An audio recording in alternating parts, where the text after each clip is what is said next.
அனைவருக்கும் வணக்கம். இன்னைக்கு சூப்பரான வெங்காயத்தை வச்சு 2 நிமிஷத்துல ஒரு ஈவினிங் ஸ்நாக்ஸ் செய்யலாம். எப்படி செய்யறதுன்னு வாங்க பார்க்கலாம். அதுக்கு முன்னாடி நம்ம சேனலை சப்ஸ்கிரைப் பண்ணிக்கோங்க. இதுக்கு நான் 2 பெரிய வெங்காயம் எடுத்திருக்கேங்க. இந்த 2 பெரிய வெங்காயத்தையும் நல்லா பொடி பொடியா நறுக்கி வச்சுக்கோங்க. இந்த 2 வெங்காயமே இதுக்கு போதுமானது தான்.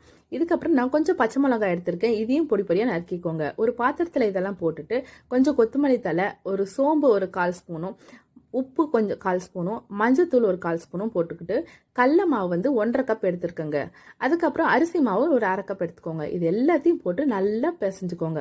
இது பிசைஞ்சதுக்கப்புறம் கொஞ்சமாக தண்ணி ஊற்றி இன்னும் கொஞ்சம் பிசைஞ்சுக்கோங்க. தண்ணி நிறையா ஊற்றாதீங்க, கொஞ்சமாக மட்டும் ஊற்றிக்கோங்க. இது நல்லா திக்காக இந்த மாதிரி இருக்கணுங்க.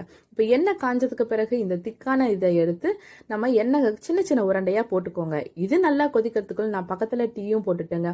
ஏன்னா டீ ஈவினிங்னாலே டீ தானே. அப்போ டீ நல்லா சுட சுட போட்டுட்டு இந்த ஆனியன் பக்கோடாவை சூப்பராக சாப்பிட்டா செம்மையாக இருக்குங்க. நீங்களும் இதே மாதிரி ஈவினிங் ட்ரை பண்ணி பாருங்க. உங்க ஃப்ரெண்ட்ஸ் அண்ட் ஃபேமிலிக்கு கண்டிப்பா ஷேர் பண்ணுங்க. நம்ம சேனலை சப்ஸ்கிரைப் பண்ணிக்கோங்க, லைக் பண்ணிக்கோங்க. இன்னொரு வீடியோல பார்க்கலாம். டாடா பாய்.